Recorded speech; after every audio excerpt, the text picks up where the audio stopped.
Okay, thank you everyone for being here for Planning Resources Committee meeting of Tuesday the 11th of March.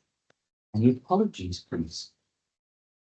We do, Chair. We have apologies from councillors Bond, Woodfield, Strong, Owen, Eason and councillor Grumbach.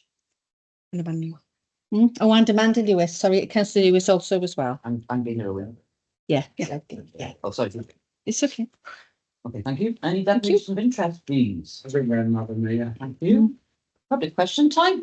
That's really quick. If you don't have any. So number 5, then minutes. The minutes of the Planning and Resources meeting held on the 11th of February. 2025. Anybody see those? Any questions? Any comments? Board. Move. Second. Yeah. What's happened? Yeah. Thank you very much. So we've got a planning then, please. Lucy, on Thursday, in 0127. So we'll have to plan.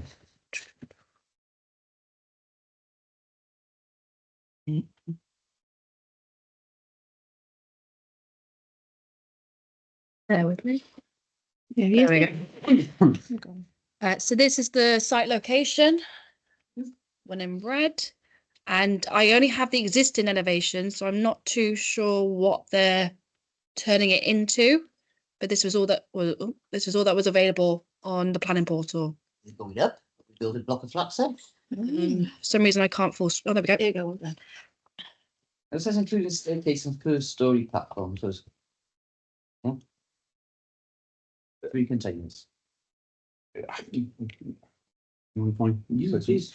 That sort of construction is usually because something else is going on down there. So that is a temporary office space, possibly with toilets and changing room on board somewhere along the lines. It is Hence the temporary 3-year thing. So it's what else is taking place, but that's not part of this application. Okay. Any issues on that? 7 word. I move, Madam Mayor. Yeah, You same. move. It is an industrial estate after all. Second. Yeah.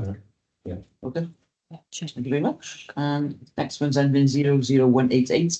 That's 91 Newport Road. I don't know if I've got this right, Lucy, but first of all, I was thinking it was the MHJ, the HMO we've been talking about, but is this the vets? So this is yes, this is the one. So 90 was the HMO, wasn't it? This is Yeah. 90 across. Yes, yeah, it is. Yes. Because they're going into Lloyd's Bank and this is their empty Yeah. premises, yeah. So that was the location. These were the existing plans. So in the planning application, the description, it's noted that it is a variation of condition 2.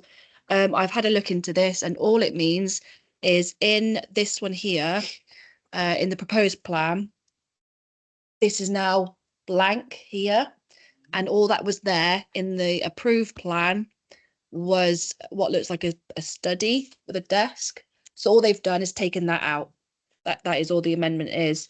Remind me, Lucy, are they trying to turn it back into a house or 2 lots of flats or something on there? Or is that They're trying to. That was the original plan, wasn't it? I think the original plan was an extension, a first floor extension. But that's all I can see that they've done is just removed what is this here on the first floor. Full-time council approved it on the 14th of January. Monmouthshire County Council approved it, or planning approved it on the 21st of January. So it has already been approved. It's just an amendment. Just that change of one. Just that change of one room. Okay. It's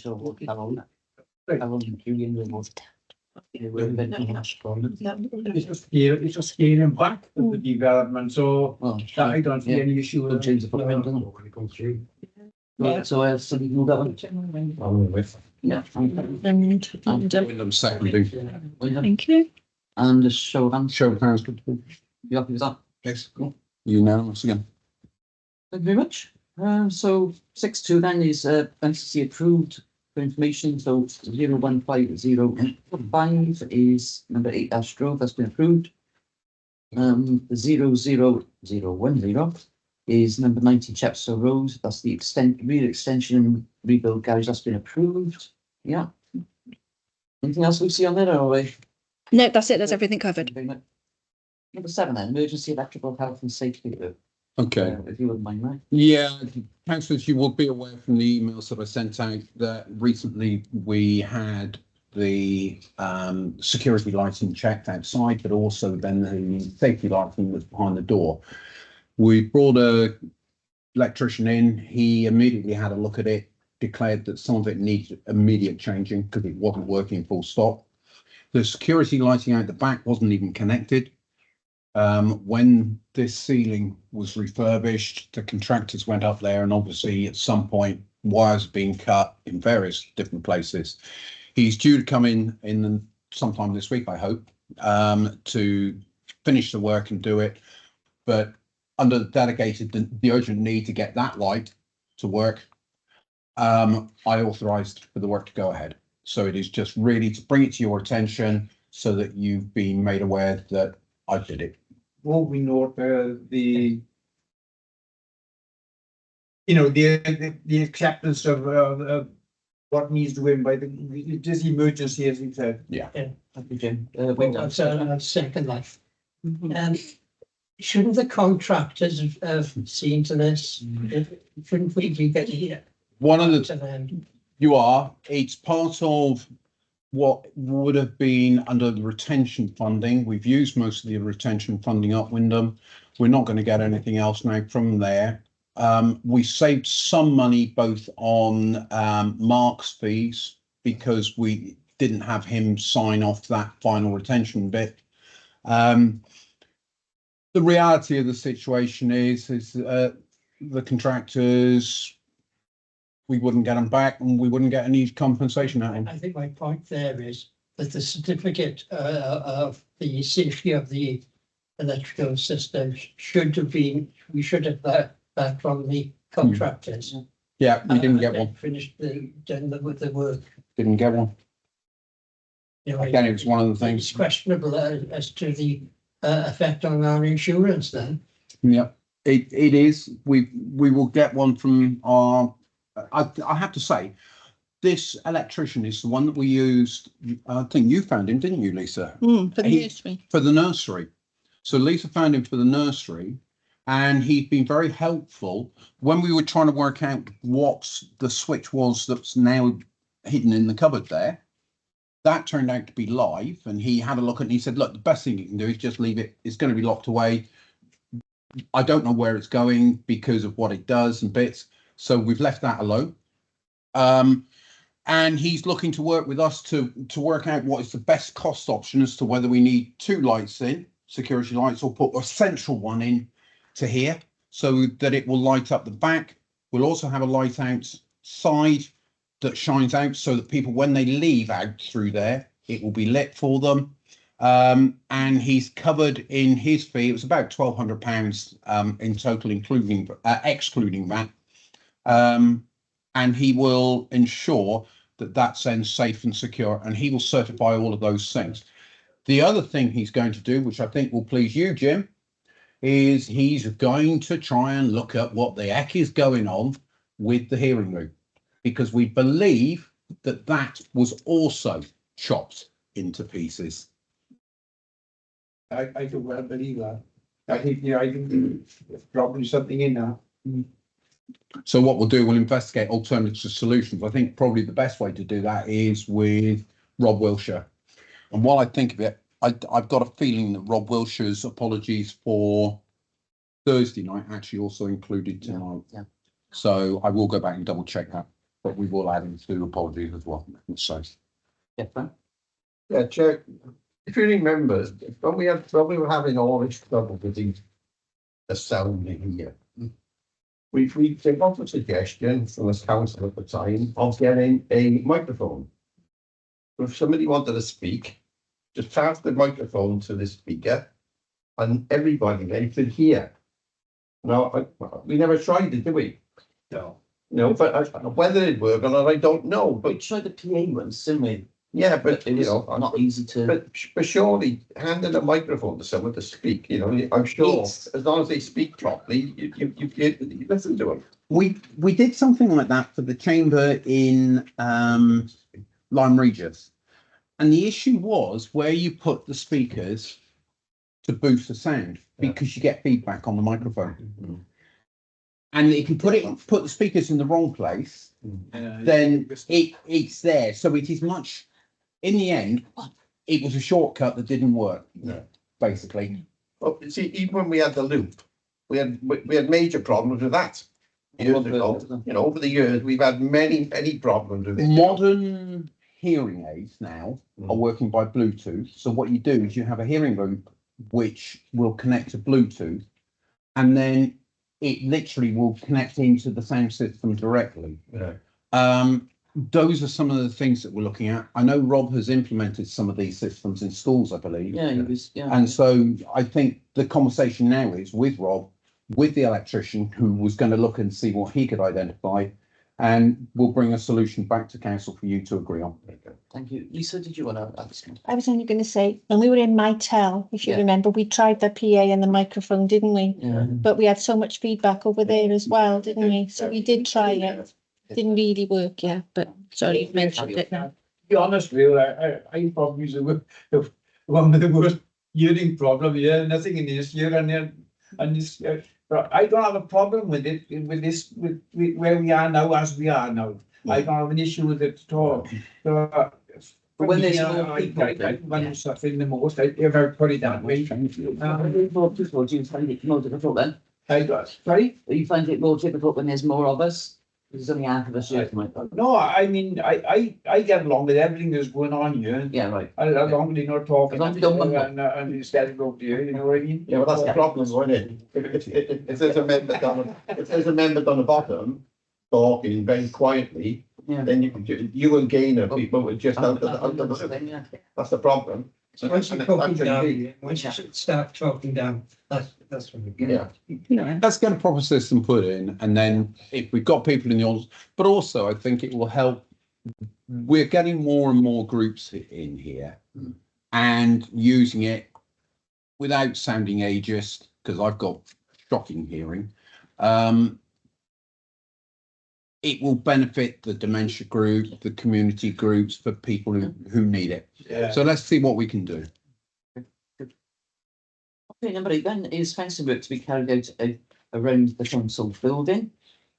And we're going to move that to exempt business at the end, right? Yeah. Yeah. If everyone's okay with that, moving that to exempt, yeah. Yeah. Thank you.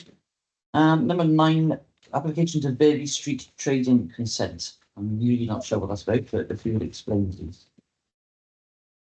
Oh, So, sorry, Lucy. that's okay. No, yeah, thank you, Jeff. This came through as an email. It's not a consultee letter, which is why it's not been included in the planning item. However, all it is just, I think, to note the variation to the trading consent.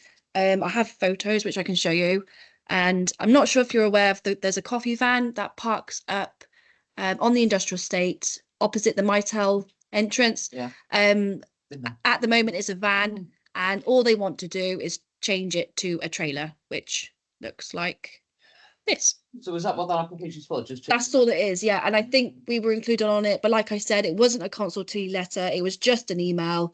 It was a little bit confusing, but it was safer to put it on the agenda than not. So there's some new policy, Berry Street. no, You know, no, that is simply it. It's just a change of van to trailer. He's a nice guy who runs it as well, isn't he? Yeah, yeah, Yeah. And it's Coffee, you know. Good. Yeah, I will say nice coffee. Yeah. We're not on commission. No, but I've got a loyalty card. Okay, so date and time of next meeting then is Tuesday the 11th of March. That's the next planning and resources. I did forget to say at the beginning, I'm so sorry, Mark. I was supposed to tell you that tonight's meeting was being recorded. And I didn't say it. Is it too late to say that now? No. Okay, so just so you're aware, it's being recorded tonight's meeting, okay? Same as we tried last month, didn't we? It is actually just for me to test and look at how we can upload things and how best to do it. The last meeting, as you can probably imagine, was quite a long meeting. Yes. Okay, so if we go to exclusion of press and public, we haven't done any. And then item 7 then was the fencing work to be carried out around the council. Would you like to give them my apologies? Because 11th of March. 11th of March, it's meant to read April.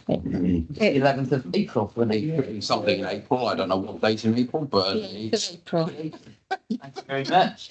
Tuesday, the 8th of April. See, we all agreed. my dad's birthday. Without thinking twice, I just read it out without thinking. It's all right time to go back. to this. Don't start on me. Okay, so right, you want to talk about Eighth of the April. fencing work, talks we've got. Actually, no. I'm sorry, Councillor. I refuse because I'm going to pass it across to my more well-informed colleague on the right-hand side. Thank you, Chair. Yeah, as you know, the fence to the side of the building, we have a big gap in it. The feathered fencing is all broken. So we went out for 3 quotes, and that's where you have here 3 quotes for council to decide what you would, or which one you prefer. The quotes are for what they call feather edge, which is out there now, or the other one is a stop and go style. So there's gaps in it, so the wind could blow through it. Safer then? Yes. So we've got the 3 quotes. It's all roughly the same, but we've gone out for 3. So are they all quoting for both piles? Yes. Yeah, sorry. Yes. Sorry. Yes. So the first one that Rob Lewis has put forward, Yeah. that's given us 2 prices for the either or. And then the one from John Ball, he suggested it looked nice if we had a little bit of both, Right. just to mix it up a little bit along there. And then the third one again would quote for either or, and there'd be a small rise in the cost that we got there if we had the hit and miss style or stop and go, as it's called. Right. And this is to do the whole 33 metres all the way down. They both include disposal of the old one. Yes. However, we'd like to keep some of that for the garden. Oh, yeah. Recycle, reuse. Recycle, reuse for the hedgehog houses at the back. Right, and you.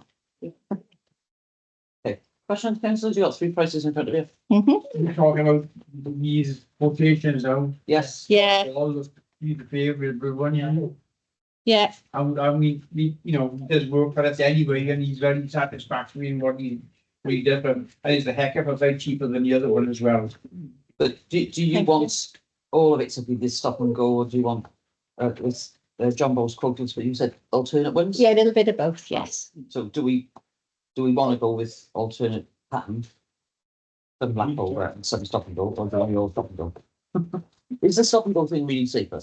It's more durable. Basically, what you will have is it effectively acts in a way that some of the breeze will go through the fence. It's a very small gap. Yeah, basically you're looking at it overlapping like that. They're very under, aren't they? So, did you have a question? No, No, okay. say what you want to say. My preference, it is for the stop and go one, or whatever, it's more decorative. Yeah. And the latch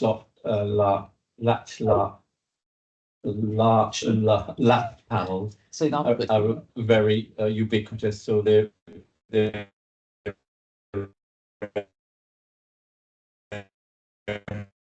everywhere. Right. I think it's all just at the Well, the second quote is the same price for either, isn't it?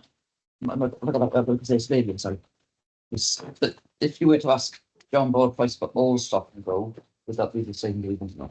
They're a lot more expensive, Okay. I believe, anyhow. It could be. I'd have to clarify that because I thought he said, but I'll put it in for both, but you could have it either way. Oh, right, okay. But I would, like Mark said, we'd have to check. We can double check that, yeah. I'm sorry, I may well have shot myself in the foot there. Okay, so councillors, you got a quote. The first quote's 3,250 for the stop and go style. That's from Rob Lewis, who That's does what all I said there our. now. That's not. Yes, so that's what we're going to Stop. you didn't count it your panel down when it was blown up. They're blowing off in the wind, wasn't it? Yeah, he did. He rescued us. Yeah. The second one, then we think it might be. We'd have to clarify, but we think it might be 3,000 for the all stop and go. We don't know certain of, yeah. And then the third one is 3,800.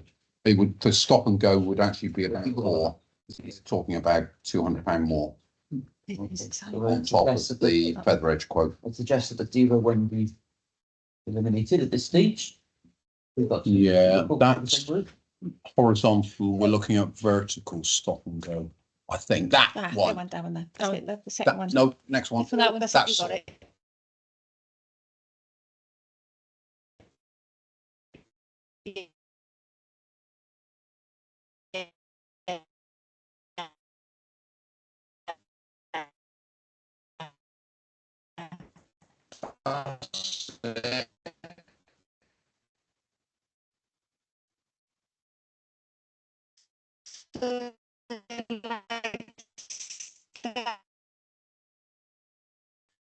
I've listened. Second it. Yeah. Yeah. Are Sit down. you proposing? Second? Is that depend on if that's the same place for the stop and go, is it? Says it, yeah. Yeah, I'm pretty sure he said you can have either or, but I'll cook for a bit of both. So if you can do the stop and go for 3 plays, and is that your proposal? That's what I was thinking. Yeah. Yeah. And you know, You move John Baldwin, yeah? Yeah. We know what he does, and he does quite a bit of. we voted on that one to voted, these I got, proposed and second. 1, I vote for it. 2, Hands up 3, 4, 5, yeah. there. Okay, Unanimous. Cool. That's it. thank you very much. Oh goodness me, are we done? Not even 7 o'clock. 21 minutes. That's the fastest. That's the way. That's the fastest. No, we're going to start planning for 9 minutes. Oh, 9.